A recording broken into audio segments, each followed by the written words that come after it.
Olá, amigos do canal. Sejam bem-vindos. E por favor, ajude nosso canal a crescer. Curte, compartilhe e inscreva-se.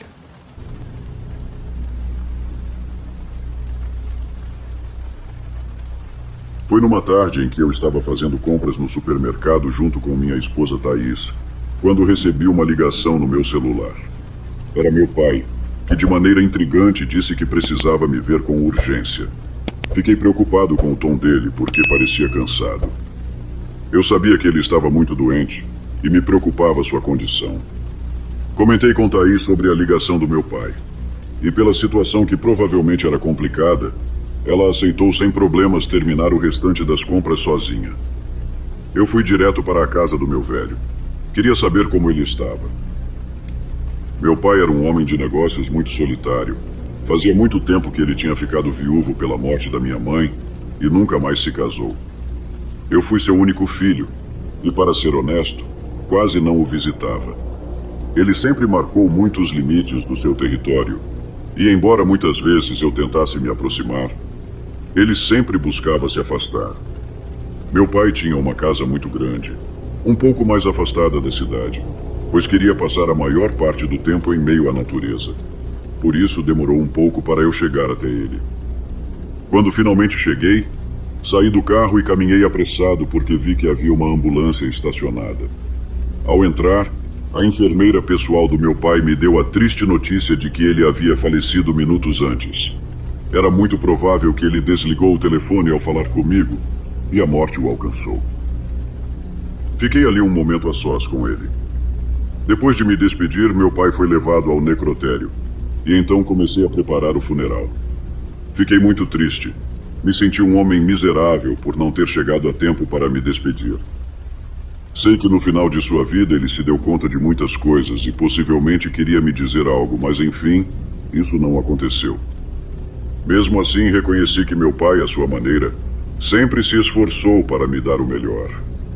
Algumas lágrimas correram pelo meu rosto. Antes de levarem o corpo, dei um beijo na testa dele e pedi desculpas por não ter sido o melhor filho. O funeral e o enterro aconteceram de maneira muito íntima, apenas com as pessoas mais próximas da família. Foi penoso negar o acesso a outras pessoas, mas por instruções do meu pai, ele sempre me pediu que as coisas fossem feitas assim quando ele morresse.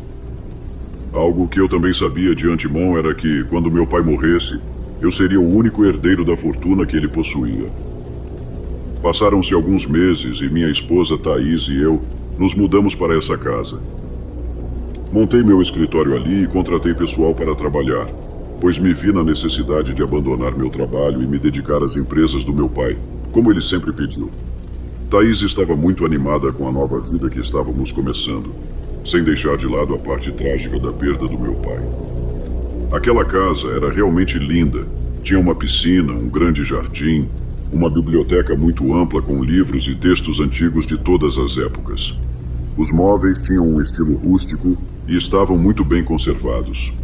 Eu sabia que havia uma grande responsabilidade sobre meus ombros e me sentia comprometido a manter honrado o nome do meu pai. Enquanto isso, o secretário dele me mantinha informado sobre as tarefas e me levava às reuniões para conhecer investidores e outros sócios. Thaís e eu aproveitávamos para reacender o fogo do nosso amor, pois às vezes, devido ao trabalho, eu não podia vê-la muito. Sentia que a estava deixando de lado um pouco. Vale mencionar que Thaís era uma mulher muito especial, dona de uma personalidade que me encantava e uma beleza física incomparável. Ela adorava se cuidar e estar sempre bem arrumada, razão pela qual não desejava ter filhos. Ela queria que fôssemos apenas nós dois, e eu sempre respeitei isso, pois também nunca tive muito desejo de ter filhos. Além de ser muito bela, Thaís gostava de cultivar sua mente. A leitura era um dos seus passatempos favoritos, e naquela casa, a biblioteca era tão grande e tão extensa em quantidade de livros que isso foi uma verdadeira alegria para ela. Minha esposa estava fascinada com a nova vida. Assim se passaram algumas semanas e chegou o momento de eu retomar por completo o trabalho no escritório, já que eu havia sido informado sobre todas as coisas pendentes e, a partir de então, as decisões seriam por minha conta. Conversando com Thaís, comentei também que ia contratar uma nova secretária, um motorista para ajudar e também uma empregada doméstica, porque aquela casa, sendo grande, era muito difícil de se manter em ordem. Thaís confiava em mim e aceitava tudo o que eu propunha. Além disso, a ajuda seria útil para que ela pudesse ter tempo livre para nadar, sair às compras ou se dedicar à leitura na biblioteca. O tempo passou e, para ser sincero, as coisas começaram a mudar, e não muito para o bem. Thaís começou a reclamar que não passávamos mais tanto tempo juntos e muito menos comparecia na cama. Eu chegava cansado, exausto. Finalmente havia entendido o ritmo de vida tão pesado que meu pai levava. Não era à toa que o pobre homem não tinha vida. Ele era um escravo de suas finanças. Havia noites em que, em vez de ir dormir, Thaís e eu brigávamos até o esgotamento. O trabalho me consumia completamente e muitas vezes, quando chegava, Thaís já estava dormindo. No dia seguinte, eu saía muito cedo e por isso havia dias em que nem havia acordada. Isso trouxe muitos problemas para o nosso casamento e, às vezes, quando tentava estabelecer diálogo com ela, ela não abria a porta da biblioteca onde ficava trancada o dia todo. Pensei que, dando-lhe presentes, seria suficiente para convencê-la de que aquele estilo de vida nos convinha. No entanto, ela continuava a me reprovar pela ausência, mas sabia muito bem que esse seria o nosso ritmo. Eu precisava trabalhar duro como meu pai, para sustentar aquela vida a qual estávamos nos acostumando. Para compensá-la, dei-lhe um cachorro, na esperança de que não sentisse tanto minha falta. E também lhe dei uma boa quantia em dinheiro para que viajasse por 2 semanas. No início, Thaís me acusou de estar mandando-a embora para evitar nossas brigas, e em parte era verdade. Eu também precisava de paz em casa. No final, ela aceitou o presente da viagem, começou a preparar suas coisas e no dia seguinte, muito cedo, pegou o voo que a levaria ao destino onde ficaria todos aqueles dias fora de casa. Foi a única maneira de me livrar dela e também descansar um pouco. No entanto, eu ainda carregava o estresse do trabalho. Aquele ritmo era pesado e me sobrecarregava. Havia muita pressão e eu sentia que não aguentaria por muito tempo. Um dia me senti péssimo e decidi tomar uns drinks em um bar perto do escritório.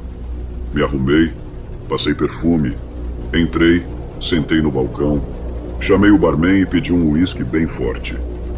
Fiquei pensativo enquanto observava as pessoas naquele lugar.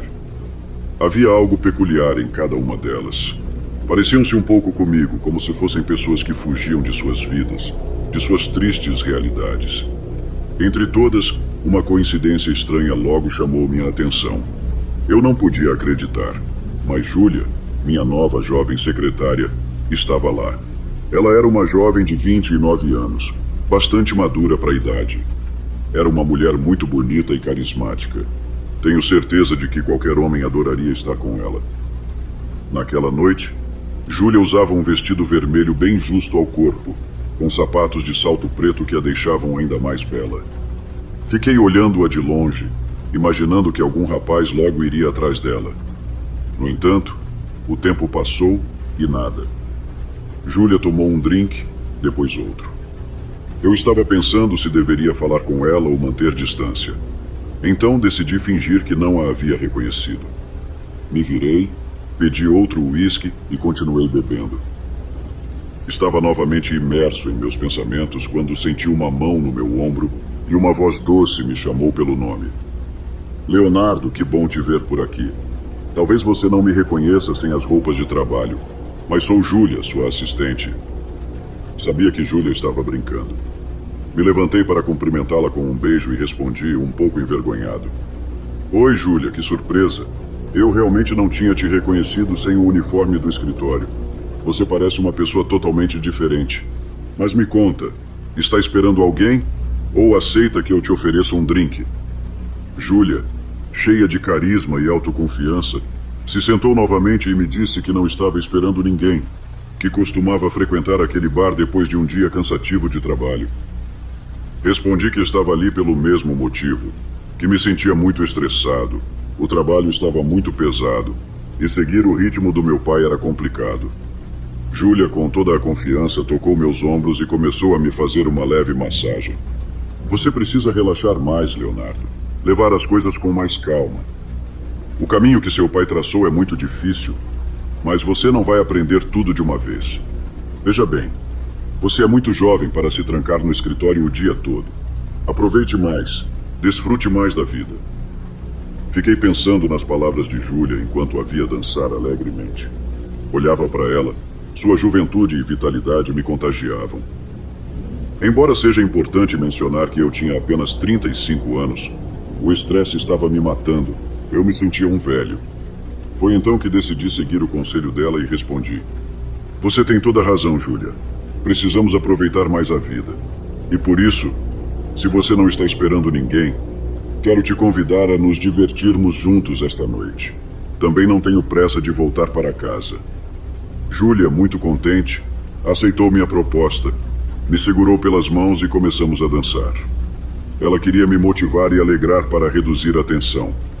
Aquela noite nos divertimos feito dois adolescentes.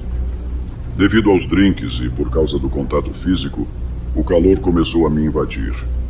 Senti a vontade de levar Júlia para um lugar mais íntimo, mas sabia que isso seria errado.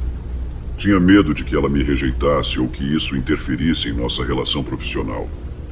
Percebi que era o momento de parar. Por isso sugeri que seria melhor ir para casa. Levei Júlia até sua residência e depois soube que não queria ir para minha casa. Por essa razão decidi voltar para o escritório, me trancar e passar a noite lá. Já no escritório, servi-me de um drink e me sentei para bebê-lo, enquanto as imagens de Júlia passavam pela minha mente. Ela me tinha cativado, enfeitiçado, idiotizado, sei lá. Mas eu não conseguia mais parar de pensar nela. Sentia que sua ternura, sua compreensão e, acima de tudo, sua personalidade me havia conquistado. Imaginava ali comigo no escritório, usando aquele vestido justo. Na manhã seguinte, Júlia chegou com seu uniforme muito bem arrumada. Conversamos sobre as pendências do dia. Eu não conseguia parar de olhar em seus olhos, até que ela desviou o olhar. Eu tinha certeza de que ela também entendia que o que estávamos fazendo não era certo. Para desviar a atenção, comentei que tinha me divertido muito na noite anterior. E Júlia respondeu que, quando eu quisesse, poderíamos repetir aquilo. Eu não queria mais esperar. Sentia a necessidade de começar algo com ela. Adoraria que pudéssemos nos divertir com mais frequência, Júlia. Você é uma mulher muito bonita, mas acho que não precisamos ir ao bar para nos divertir. Se não se importar, esta tarde, na hora do almoço, podemos pedir algo aqui no escritório. Assim podemos conversar e nos conhecer melhor. Além disso, tenho uma garrafa de uísque na minha mesa. Podemos até tomar um drink. Júlia ficou pensativa, e diante do seu silêncio, pensei que talvez tivesse exagerado. No entanto, ela começou a se aproximar lentamente, e logo percebi a sua intenção. Verifiquei e notei que a porta do escritório estava fechada e trancada com a chave. Foi quando Júlia começou a desabotoar a blusa devagar e de forma provocativa, dizendo: Perdoe-me pelo que estou fazendo, Leonardo. Você não sabe como eu desejava que esse momento chegasse, em que me pedisse algo além dos documentos. Devo dizer que ontem à noite você me deixou na mão. Pensei que o nosso encontro terminaria de forma mais íntima, por isso vamos terminar o que ficou pendente. Quero que saiba que, desde que me contratou, eu me senti atraída por ti. Desejo tanto um homem maduro e atraente como você, mas me dói que seja casado. Isso me preocupa. Mas agora não quero pensar nisso. Simplesmente viva o momento. Naquele instante já não me importava mais nada. Cedi aos encantos daquela bela mulher e ali mesmo, no sofá do escritório, tivemos nosso primeiro encontro íntimo. Aquela tarde seria repetida inúmeras vezes. Aproveitei que Thaís estava viajando. No entanto, quando ela voltou, não pude mais dormir no escritório. Precisava evitar suspeitas. Estar tantas vezes com Júlia mudou algo em mim e na forma como eu via minha esposa. Quando Thaís me pedia para ficarmos juntos, eu já não conseguia satisfazê-la como antes. Na minha mente, só havia espaço para Júlia. Como era de se esperar, meu casamento começou a se deteriorar. As reclamações por chegar tarde ou não ir para casa aumentaram. Não vou mentir, Passava mais noites nos braços de Júlia do que com minha mulher. Inúmeras viagens de trabalho nas quais eu escapava com minha nova amante. Passei a ser muito cínico com Thaís. Embora ela tivesse certeza de que eu tinha outra mulher, sempre negava. Certa vez, sem perceber, minha camisa estava manchada de batom e cheirava a perfume feminino. Mesmo assim, escondi com todas as forças aquele romance clandestino. Não sei o que me motivava a continuar naquele casamento vazio.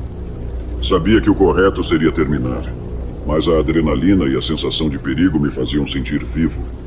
Tudo isso acontecia enquanto minha esposa, Thaís, passava horas na biblioteca, lendo um livro após o outro. Numa dessas suas leituras, algo me chamou muito a atenção. Ela sempre carregava um livro estranho intitulado Segredos do Ocultismo, ou algo assim. Simplesmente pensei que ela estava se interessando por temas sombrios, o que fazia parte da escuridão que vivia em sua vida. Eu me sentia culpado por ver minha esposa perder o brilho e a vitalidade que sempre a caracterizaram. Todas essas coisas que lhes conto nos distanciaram ainda mais. Lembro-me perfeitamente de uma vez que estava na cama com Júlia quando comecei a sentir algo muito estranho. Uma forte pontada no peito que atravessava de lado a lado e paralisou meu braço esquerdo. Além disso, eu sentia um formigamento estranho na perna. Sabia que aquilo não era um bom sinal e, como não passava, Júlia teve que chamar uma ambulância. Enquanto o médico não chegava, tentei me levantar para pegar um copo de água, mas caí no chão, pois a perna já não respondia, assim como o braço. Comecei a me sentir tonto, cansado, com falta de ar, com medo de desmaiar e morrer ali. Muitas coisas passaram pela minha cabeça, minha vida, meu casamento, o romance que eu tinha com Júlia. Sabia que estava fazendo da minha vida uma bagunça. E embora no fundo eu estivesse gostando, aquilo não estava certo. Quando o médico chegou para me examinar, ele disse que eu não tinha nada. Meu pulso, meu ritmo cardíaco e minha respiração estavam normais, e até os sintomas desapareceram.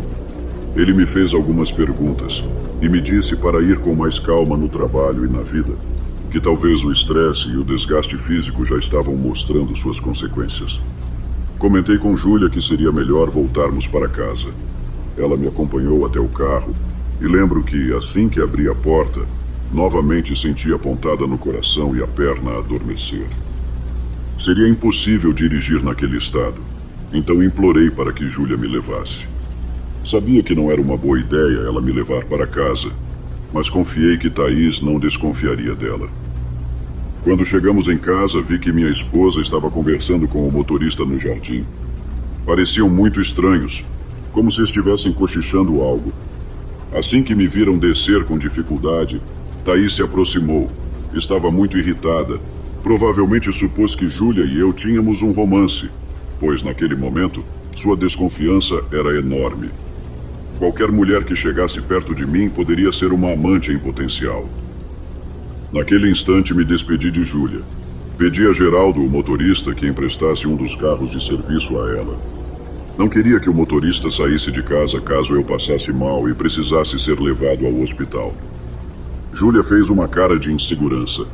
Eu sabia que ela estava com medo, pois imaginava que minha esposa já sabia de tudo só de nos ver ali juntos. Mesmo assim, Júlia saiu tranquilamente no carro, enquanto Thaís começou a me confrontar imediatamente. Ela começou a gritar, afirmando que havia um caso entre Júlia e eu. Insistia que minha secretária era a mulher com quem eu estava me deitando todas aquelas noites. E confirmou isso porque o perfume que Júlia usava era o mesmo que ela havia encontrado nas minhas roupas. Que idiota eu fui. Não esperava por isso. Ter levado Júlia não foi uma boa ideia. Ainda assim, não me restou outra opção senão negar tudo e chamar minha esposa de louca, que estava completamente descontrolada. Thaís entrou furiosa na biblioteca. Trancou a porta e disse que não queria me ver. Passei o resto da tarde batendo na porta, esperando que ela me deixasse entrar para conversarmos. Eu precisava esclarecer algumas coisas. Principalmente queria gritar que não a amava mais, que a odiava e que Júlia, de fato, havia se tornado meu novo amor. Não sei o que minha esposa estava fazendo lá dentro, mas logo um estranho cheiro de incenso começou a sair por debaixo da porta.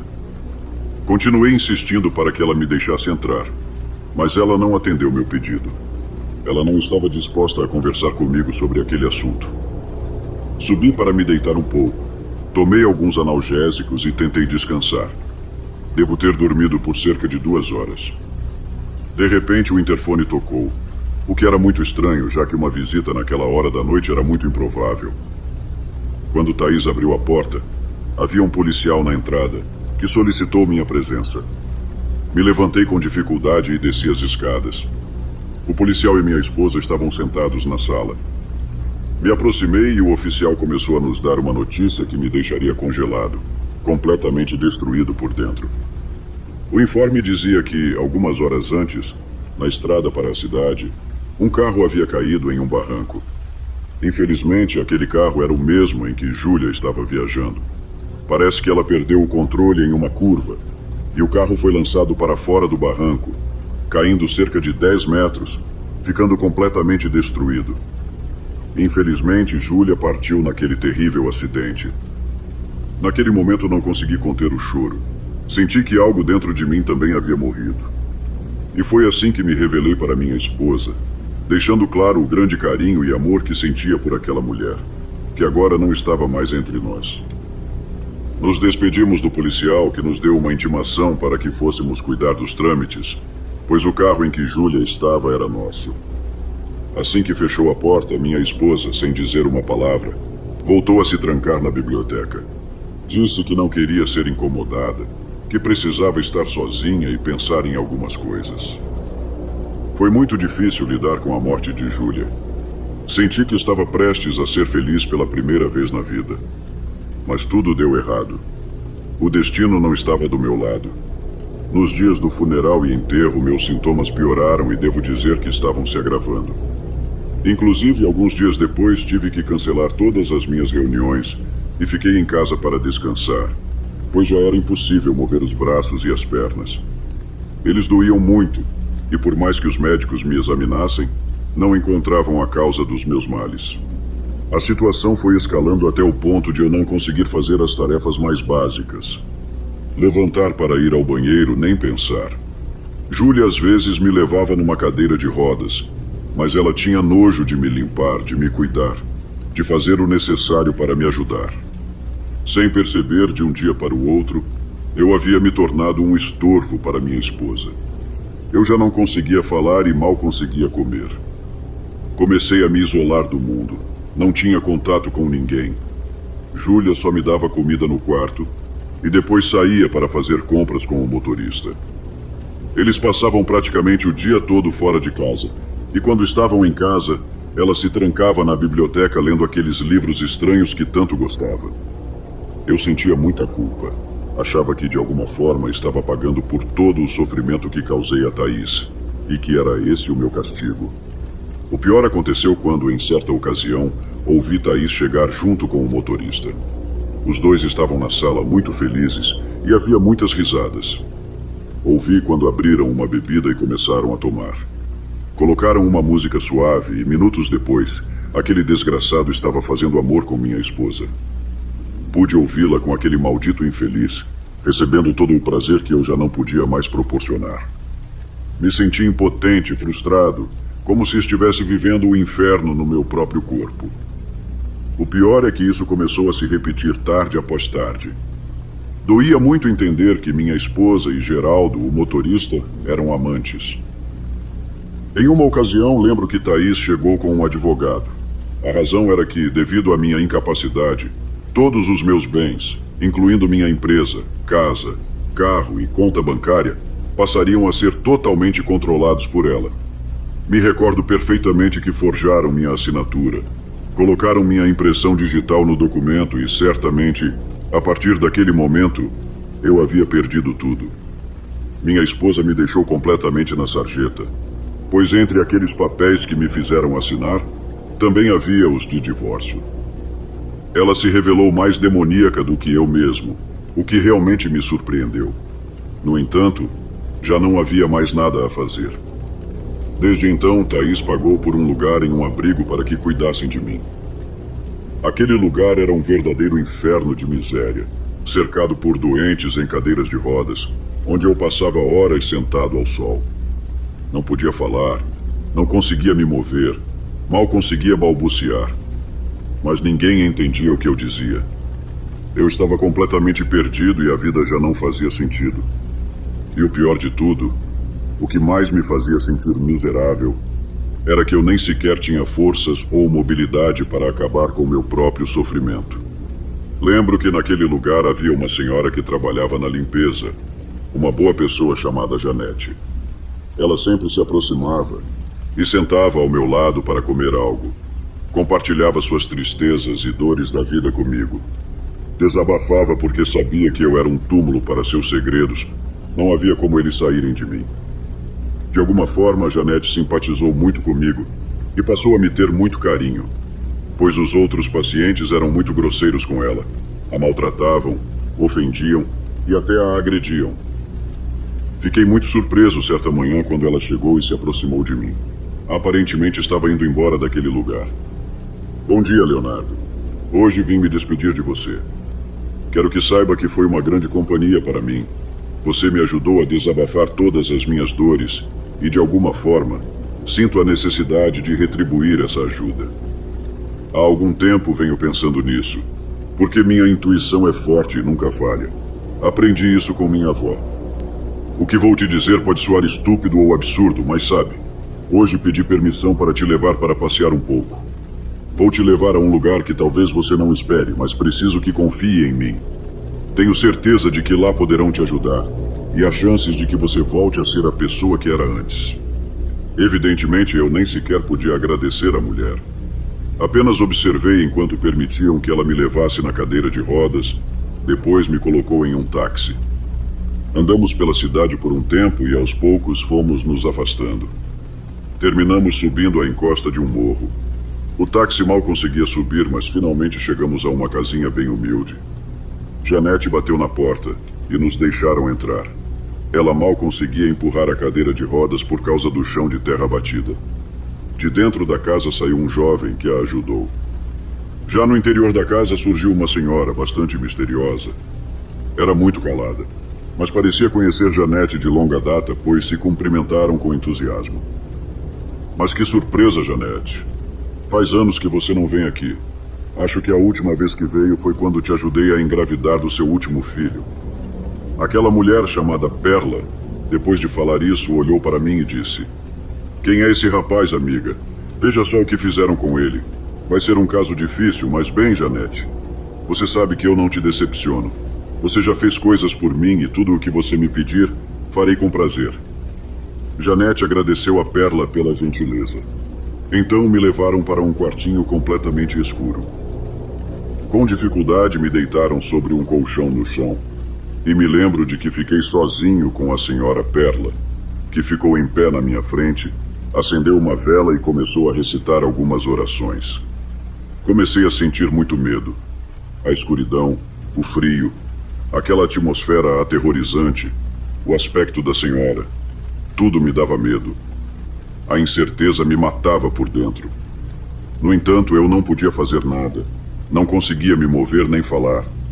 Não me restava outra opção além de confiar em Deus e esperar que tudo desse certo. Lembro que a senhora colocou uma espécie de erva sob minha língua. Fechou minha boca e logo comecei a salivar muito. Ela me pediu que engolisse aquela saliva, mesmo que eu sentisse que estava me afogando. Ela disse que eu deveria tentar, que nada iria acontecer, pois o medo era o que estava me matando. De repente fiquei inconsciente. Não sei se aquela erva era algum tipo de entorpecente, mas quando acordei, lembro que meu corpo inteiro estava enfaixado. Havia um cheiro estranho, como se tivessem me untado com uma pomada, um unguento ou algo assim. O lugar ainda estava escuro. No entanto, no quarto também estavam Janete e uma moça que ajudava Perla. Veja, Janete, fizeram algo terrível com esse rapaz. Vai demorar 3 dias para tirá-lo dessa escuridão em que o colocaram. Vou precisar que você o deixe aqui, mas te aviso que ele pode morrer, porque quem fez isso invocou forças muito poderosas. Estou com muito medo, Janete. Nunca enfrentei algo assim antes. Depois dessa conversa, Janete se foi. Perdi a noção do tempo naquela escuridão, mas posso garantir que aquela mulher passava praticamente o dia inteiro ao meu lado, com a vela acesa, concentrada, entrando em uma espécie de transe e se transformando completamente. Isso me assustava. Eu não compreendia aquela parte da realidade em que estava imerso. Contudo, conforme as horas e os dias passavam, eu me sentia mais tranquilo, com uma paz interior que nunca havia experimentado antes. Quando os 3 dias se passaram, a moça que ajudava a Sra. Perla começou a retirar as faixas do meu corpo. Logo depois, o jovem que havia nos ajudado chegou e me colocou de volta na cadeira de rodas. Me levaram para a sala e me serviram um prato de sopa com verduras. Eu estava confuso. Ainda não conseguia me mover. Contudo, Perla me disse suavemente: "Vamos lá, rapaz. Tente comer, confia em mim." Sabia que era uma loucura tentar, mas mesmo assim tentei forçar meu braço direito para levá-lo até onde estava a colher e mergulhá-lo no prato de sopa quente. Aquilo era incrível, porque embora fosse extremamente difícil e meu braço tremesse completamente, eu já conseguia movê-lo. "Vai ser aos poucos, rapaz. Mas a boa notícia é que você vai se curar. Não sei se vai se recuperar completamente, mas garanto que voltará a andar. Você poderá retomar a sua vida como antes. Agora tente terminar esse prato de sopa, porque já avisei a Janete para que venha te buscar e ela não deve demorar." Com dificuldade tomei algumas colheradas e por dentro me senti muito feliz. Tudo o que a mulher tinha feito por mim estava dando resultados positivos. Sentia a esperança de voltar a ser o mesmo, de fazer as coisas de forma melhor, de iniciar uma nova vida, de ter recebido uma segunda chance. Enquanto eu comia, a Sra. Perla começou a me contar que havia uma mulher com características peculiares que tinha me feito mal, e não só a mim, mas também a uma pessoa próxima. Depois de ouvir aquilo, cheguei à conclusão de que minha ex-esposa Thaís tinha feito bruxaria contra mim. Naquele momento tudo fez sentido, pois me lembrei de todas as horas que ela dedicava à leitura de livros místicos e de bruxaria. Com certeza foi assim que ela aprendeu e nos atacou. A pobre da Júlia morreu por causa disso. A maldita bruxaria e a maldade de Thaís acabaram com ela. E também foi com aquele poder que ela me fez tanto mal, quase me tirando desse mundo, e milagrosamente a Sra. Perla me livrou. Janete chegou e me levou para morar em sua casa, pois Perla contou a ela tudo o que tinha acontecido comigo. E dessa forma Janete assumiu a responsabilidade por mim. Ela conversou com o pessoal da instituição e eles permitiram que ela me levasse. Janete se tornou uma espécie de segunda mãe para mim. Ela me deu cuidados e atenção, e aos poucos, em algumas semanas, recuperei bastante mobilidade. Já podia comer normalmente, mas eu ainda tinha dificuldades para andar. Eu me sentia completamente grato a Janete e à curandeira Perla. Lembro-me de umas palavras que Janete me disse certa vez quando estávamos jantando à noite. Suas palavras me lembravam os antigos profetas, porque a sabedoria que elas continham era imensa. É preciso reconhecer, Leonardo, que às vezes fazemos o mal. Em outras ocasiões também o recebemos. Mas quanto maior for o mal que fazemos, maior será o retorno. Você experimentou isso de alguma forma. Você fez mal ao seu relacionamento com sua esposa e ela se revelou um verdadeiro demônio. Veja só como ela te deixou. Por pouco você não vai dessa para melhor. Mas ao mesmo tempo, como ela agiu com maldade contra você, fazendo bruxaria e brincando com forças desconhecidas para te prejudicar. Não duvide que o que Perla fez vai fazer tudo voltar para ela, multiplicado. Um dia essa maldita vai pagar e se arrepender de tudo o que te fez. E também por tudo que fez aquela moça que você mencionou, a que morreu no acidente. Fiquei muito pensativo sobre tudo aquilo. Realmente nunca imaginei que viveria algo assim. Jamais pensei que bruxaria, energias e todas essas coisas fossem reais. Isso explicava por que os médicos não encontraram causas lógicas para meus problemas. E enquanto eu vivia todo aquele inferno, minha ex-esposa Thaís estava curtindo a vida com Geraldo, o motorista. Com certeza eles estavam viajando, se divertindo, se entregando e vivendo o paraíso que um dia pertenceu ao meu pai e a mim. No entanto, como estava escrito, aquele paraíso acabaria se transformando no inferno dela. Thaís tinha todo aquele dinheiro que me tirou, a empresa, a conta bancária e o resto. Contudo, ela não sabia como administrar nada. Não entendia de documentos e processos. Esse foi um grande buraco que um dos investidores mais astutos e perversos soube aproveitar perfeitamente. Eles fizeram Thaís assinar alguns papéis em que ela cedia completamente todas as suas posses.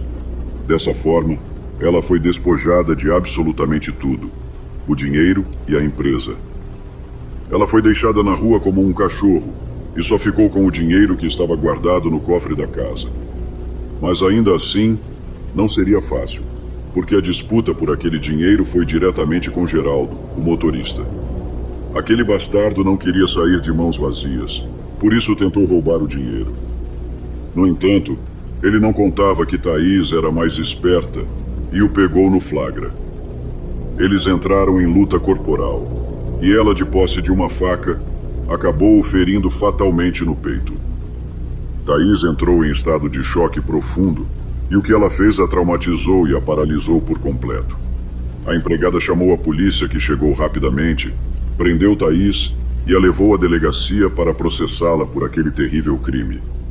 No final, nesta história, o dinheiro praticamente se perdeu para todos, exceto para aquele investidor tão astuto. Eu não consegui fazer nada para recuperar aquilo. Entrei com uma ação judicial, mas realmente estava em desvantagem. Não valia a pena. Thaís até hoje está presa, pois foi condenada a 30 anos por aquele crime. Quanto a mim, com o passar dos anos, fui reconstruindo minha fortuna aos poucos e montei um negócio com a ajuda de Dona Janete. Esse negócio prosperou rapidamente, pois o conhecimento que adquiri na área, somado à boa administração que sempre tive, me ajudou a crescer financeiramente de maneira quase exponencial. Hoje posso dizer que tenho uma vida bastante decente, e Dona Janete também, já que ela foi praticamente abandonada pelos filhos. Ainda dividimos uma casa, pois eu a considero minha segunda mãe, e cuidarei dela até o fim da sua vida. Agora que refiz minha vida com uma linda mulher, me sinto abençoado por ter pessoas tão maravilhosas ao meu lado. Às vezes é necessário compreender que nem todas as pessoas ao nosso redor querem o nosso bem. Algumas apenas esperam a oportunidade de nos ver em um momento de fraqueza para nos atacar, nos afundar e nos destruir. Sempre fui muito cego para entender que Thaís era uma dessas pessoas, mas não a culpo totalmente. Eu tive minha parte de culpa na atitude dela. Eu despertei o demônio que havia dentro dela. Por isso, sinto grande responsabilidade por tudo o que aconteceu. Sinto que fui eu quem acendeu o pavio de tudo aquilo, que terminou em perdas de vidas, destruição e miséria. Bruxaria nunca será uma brincadeira. É melhor evitá-la para não viver as coisas que contei. E embora eu quisesse manter essa história em segredo, para mim é importante compartilhá-la, para que quem a escute a use como exemplo e não cometa os mesmos erros que cometi no passado. Me chamo Maria e hoje venho lhes contar sobre um fato que aconteceu em minha vida que me marcou para sempre, deixando uma cicatriz profunda que carregarei até o dia em que partir desta terra, mesmo após eu ter feito justiça com o uso da magia negra. Isso aconteceu há muitos anos numa cidade localizada no estado de São Paulo.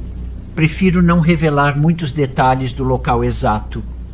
Eu estava muito entusiasmada, pois já fazia tempo que estava sem emprego e havia muitas necessidades em casa. Porém, assim que comecei naquele emprego, fiquei muito decepcionada, pois me incomodava ouvir meu nome o tempo todo. Maria, vá à loja, por favor. Maria, me ajude a limpar essa bagunça. Maria isso, Maria aquilo. O dia todo era assim. Foi então que percebi que meu chefe, o Sr. Nonato, era muito pão duro e queria que eu fizesse várias tarefas para evitar contratar mais funcionários. Eu não gostava daquilo, mas me acostumei com as exigências dele, tudo pela necessidade de levar sustento para casa, já que minha família estava passando por sérios problemas financeiros. Logo percebi que, mais do que uma funcionária, meu chefe me via como sua empregada e, à medida que o tempo passava, me dava mais e mais tarefas extras. Um dia, o Sr. Nonato chegou e me entregou as chaves do escritório, dizendo em tom de brincadeira que eu era a dona do prédio e que, a partir daquele dia, eu seria responsável por abrir e fechar o local. Fiquei muito irritada e tentei dizer que não, mas ele me ignorou. Sem se importar com minha opinião, virou as costas e foi embora, me deixando com a frustração e a raiva de ter mais uma atividade que não me convinha.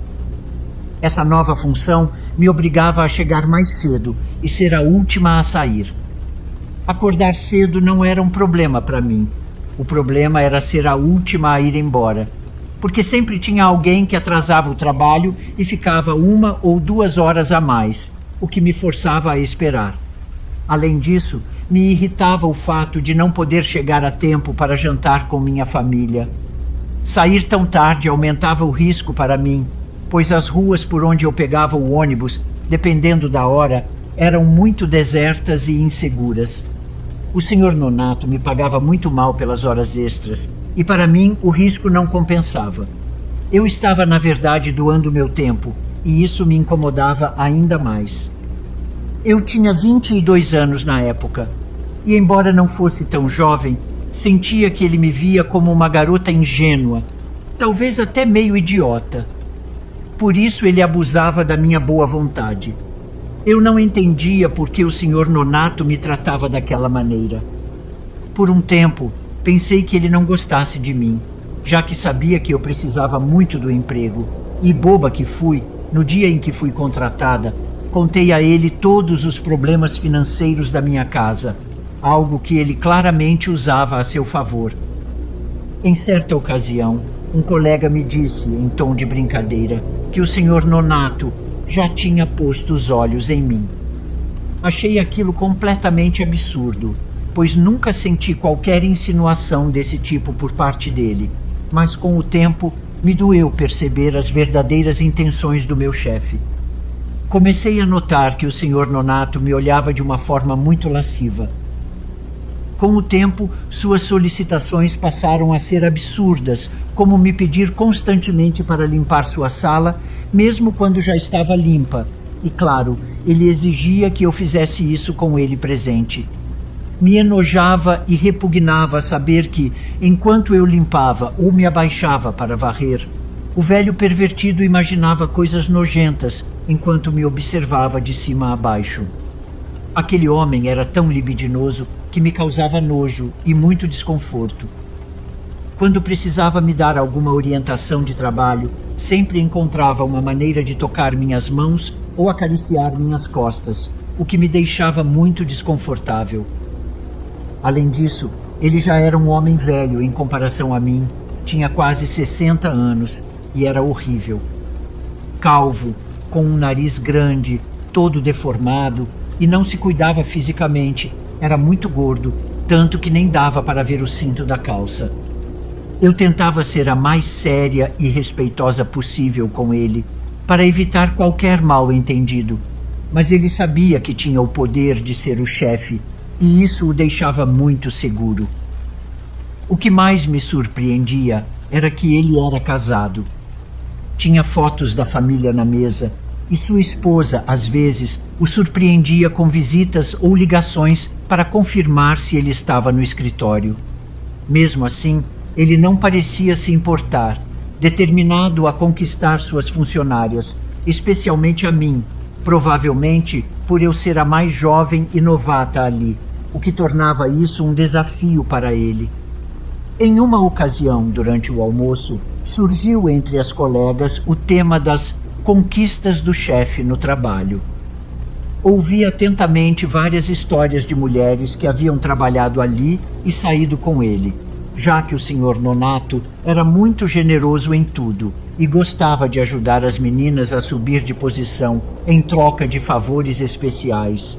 o que motivou mais de uma a cair em seus braços em troca de um empurrãozinho na carreira. Lembro que um dia decidi não pegar o elevador e preferi ir pelas escadas. Lá, encontrei uma colega que, em tom de fofoca, me perguntou: "É verdade, Maria, que o senhor Nonato está tentando te conquistar? O que há com esse velho? Você é muito jovem para ele." Ela me alertou para ter cuidado, pois, além dos 1000 defeitos que ele tinha, escondia algo pior: uma doença contagiosa sexualmente transmissível, resultado de sua promiscuidade em uma de suas aventuras. Minha colega sabia disso porque uma das mulheres que ele conquistou no passado era sua amiga íntima, e ela contou o quão horrível foi ter estado com aquele velho, pois ele a contaminou. A pobre moça não percebeu a tempo que a infecção causada por seu Nonato piorou a tal ponto que seu útero foi danificado e, infelizmente, precisou ser removido. Por conta disso, ela não pôde mais ter filhos, tudo por culpa daquele velho. O pior de tudo é que ele sabia disso, mas não se importava, continuando a se envolver com todas as mulheres que pudesse para saciar seus instintos.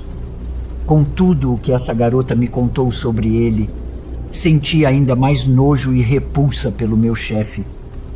Eu tinha medo de estar tão perto de um homem assim, então, escondida, comecei a procurar outro emprego, mas era difícil porque não conseguia encontrar nada. Com o passar dos dias, fui descobrindo mais e mais coisas horríveis que meu chefe fazia, o que me fez adotar uma atitude muito mais séria e reservada com ele.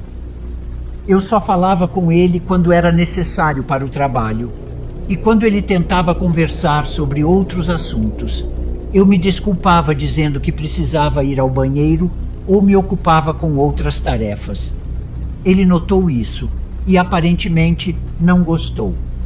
Talvez por isso, no final do mês, pediu que eu ficasse um pouco mais no escritório para fazermos um inventário, apenas ele e eu.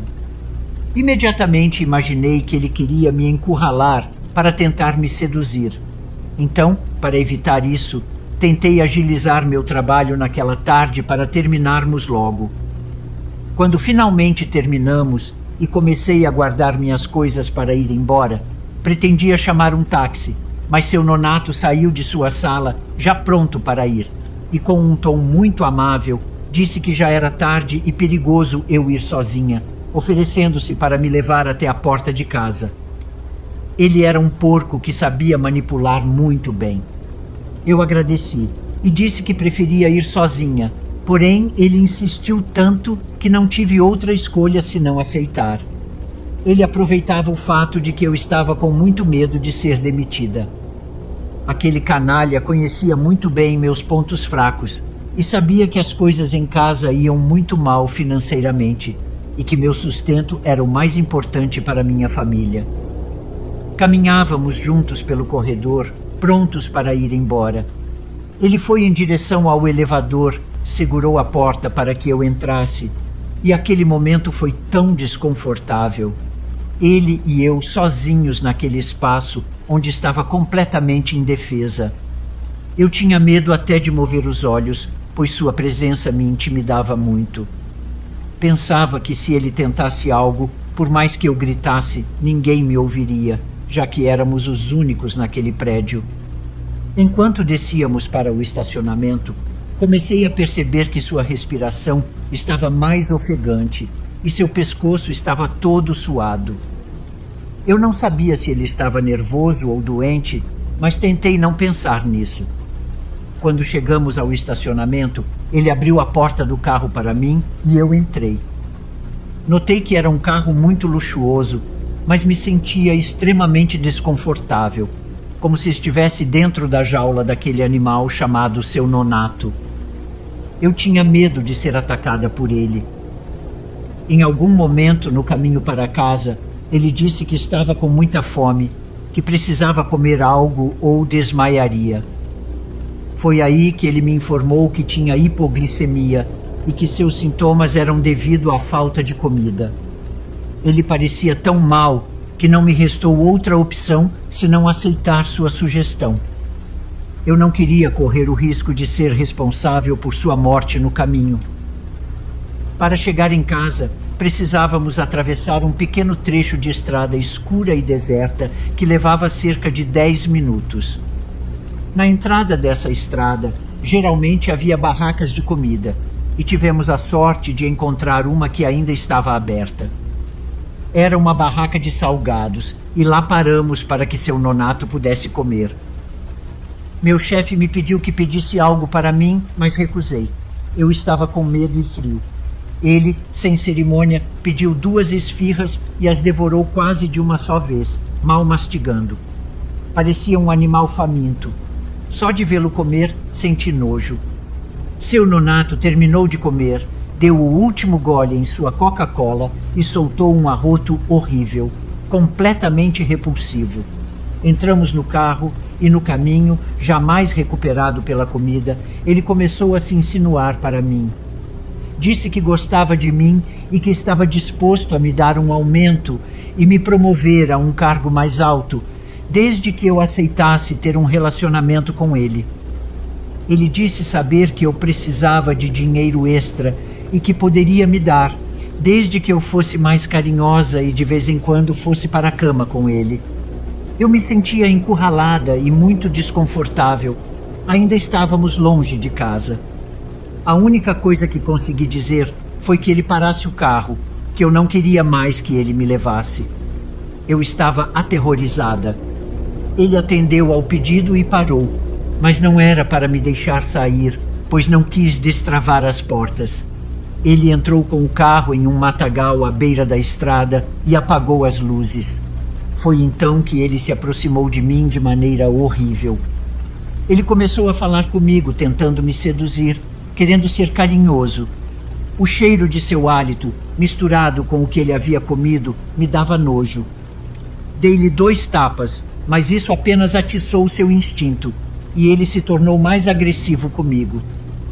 O velho asqueroso me puxou pelo cabelo e começou a me beijar, dizendo que, se eu quisesse sair viva, era melhor cooperar, pois ele tinha o poder de destruir a mim e a minha família, dizendo ainda que era melhor que tudo acontecesse pacificamente.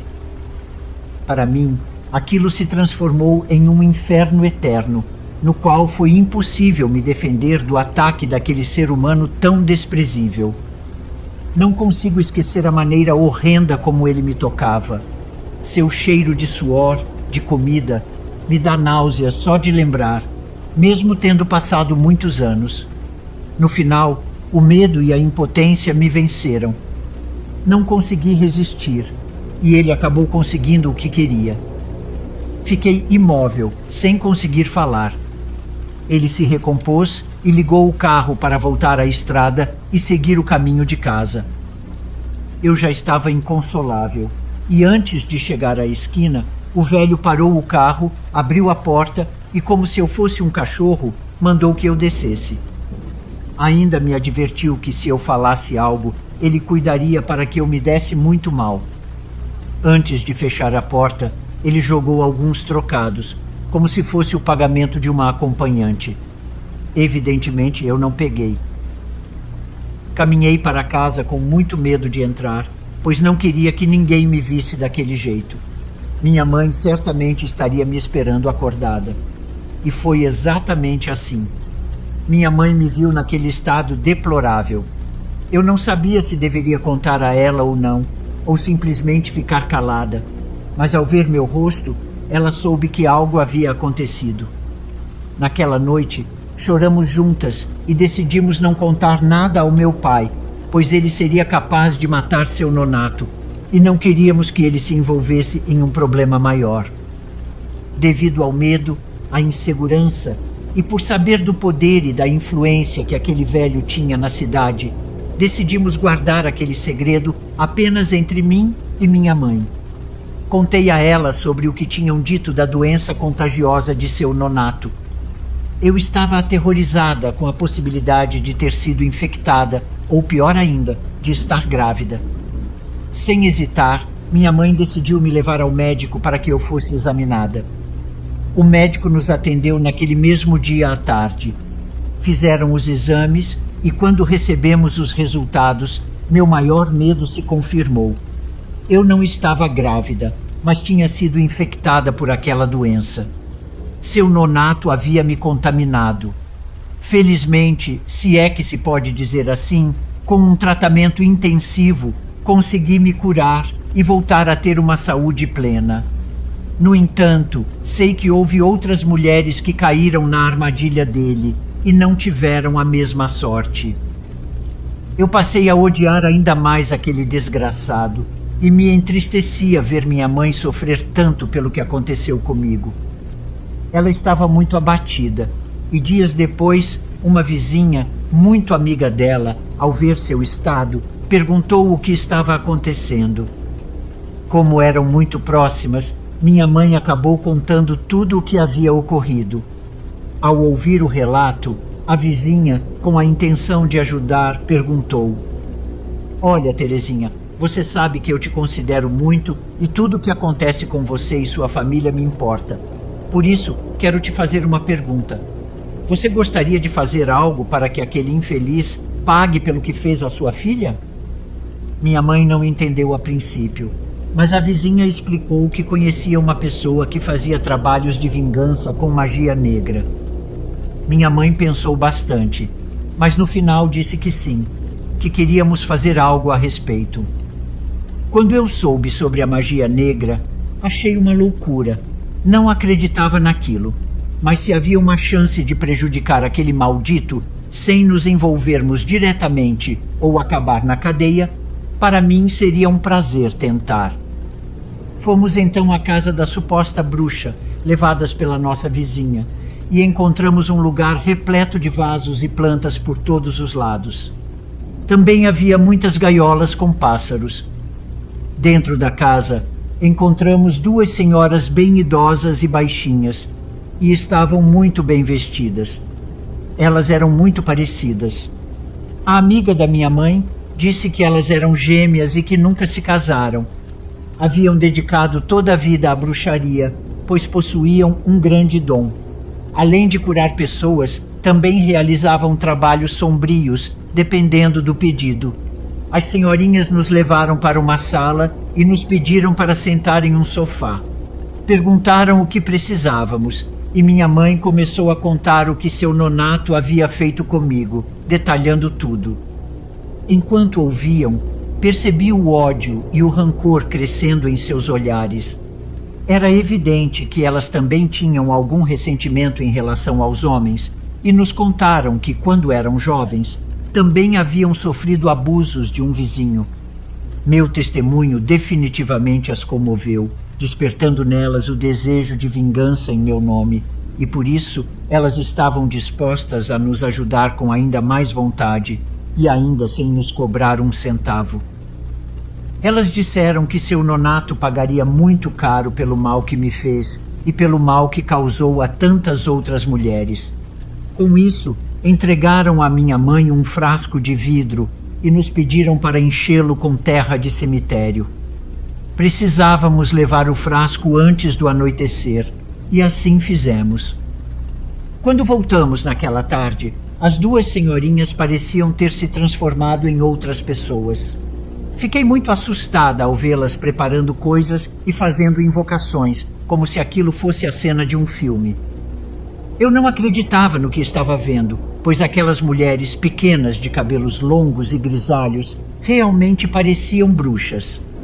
A sala onde estávamos realizando o ritual estava completamente escura, iluminada apenas por algumas velas acesas que davam um pouco de claridade ao lugar. Entreguei a elas uma fotografia de seu nonato, que elas colocaram no centro de um círculo feito com a terra do cemitério que eu havia trazido. Elas começaram a colocar ervas e outros ingredientes misteriosos sobre o círculo, recitando orações e fazendo movimentos estranhos com os olhos, como se estivessem entrando em transe e conectando-se com energias de outro mundo que as ajudavam. Quando terminaram as invocações, ambas se aproximaram de mim e me olharam fixamente. Uma delas estendeu uma folha de papel dobrada ao meio e me explicou que eu deveria abrir a folha e me concentrar em um ponto fixo, até que uma visão surgisse diante dos meus olhos.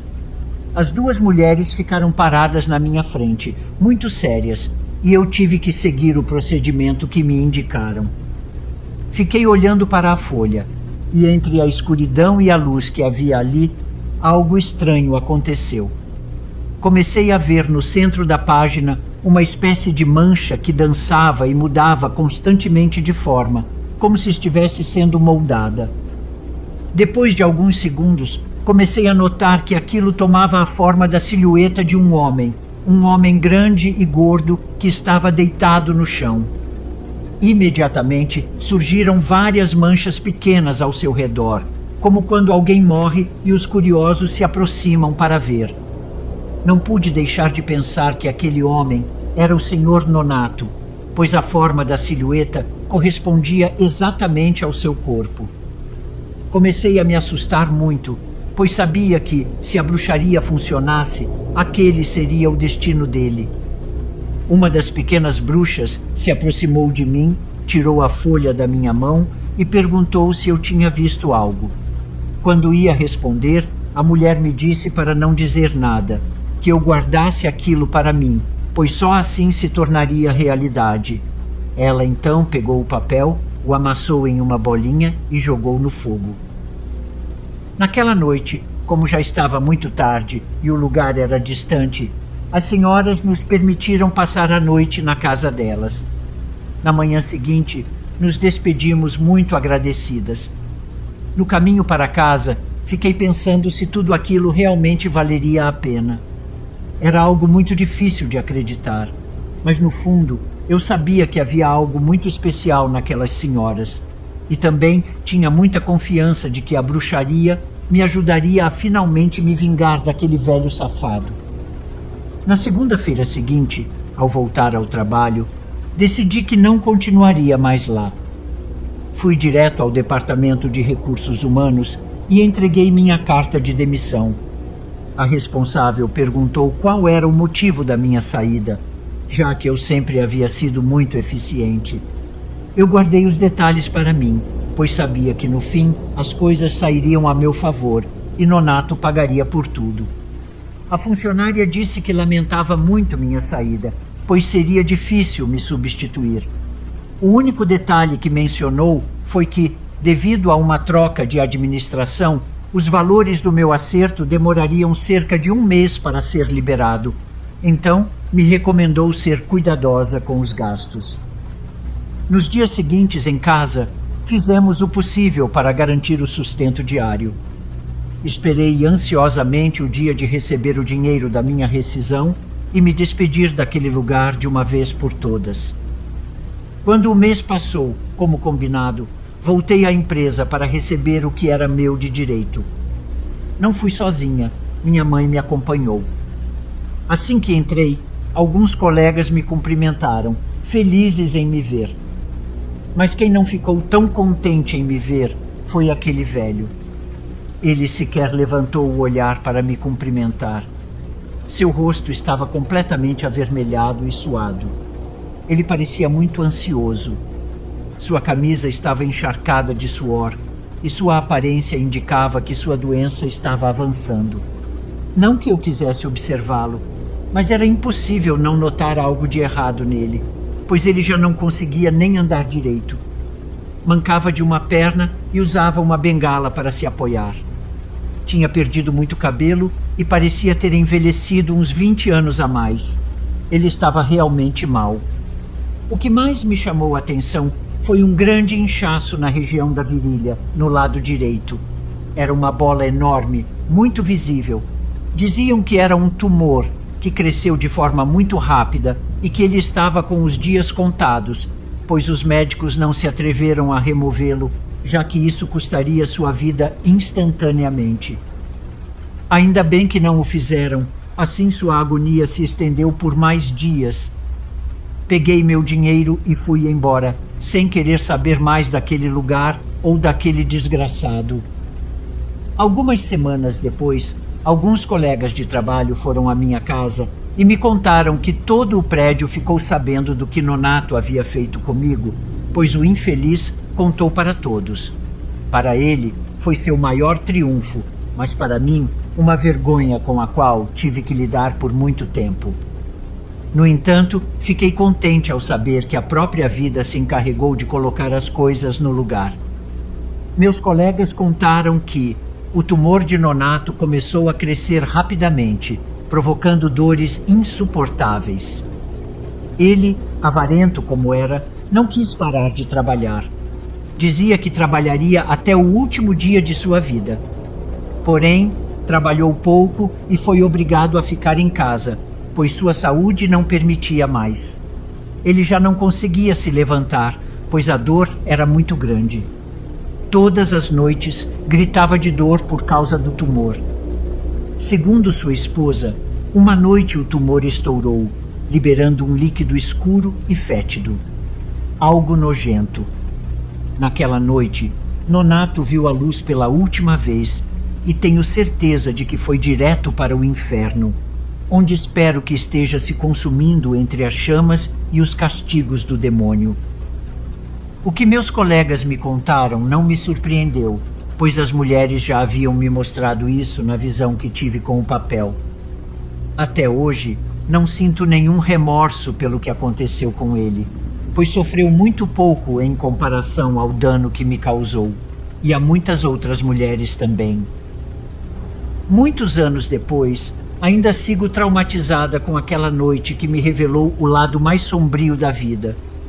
Que ele continue queimando no inferno pela eternidade, pois me alegra saber que, mais cedo ou mais tarde, quem faz o mal paga por ele.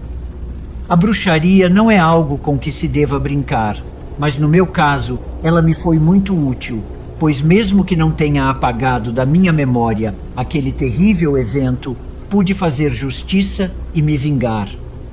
Gratidão a todos por ouvirem o meu relato. Fiquem com Deus